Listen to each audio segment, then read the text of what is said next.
गणतंत्र दिवस पर नशे में धुत होकर स्कूल पहुंच गए हेडमास्टर। बिहार में पूर्ण शराबबंदी के बावजूद नशे में धुत मिले हेडमास्टर। यह वाकया मुजफ्फरनगर के रामपुर हरी थाना क्षेत्र के मीनापुर प्रखंड के राजकीय मध्य विद्यालय धर्मपुर पूर्वी का है, जहां हेडमास्टर संजय कुमार सिंह नशे में धुत पाए गए। सवाल पूछने पर कहा जीने के लिए पीना मजबूरी है। पुलिस ने इन्हें गिरफ्तार कर लिया। पीते कितना दिन है महीना?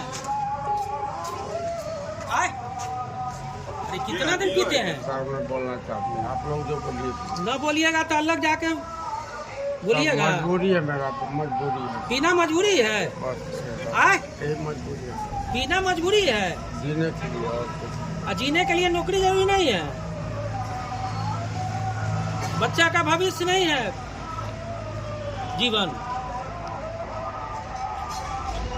અમારી તમામ માહિતીથી અપડેટ રહેવા માટે જોડાયેલા રહો S9 ન્યૂઝ સાથે।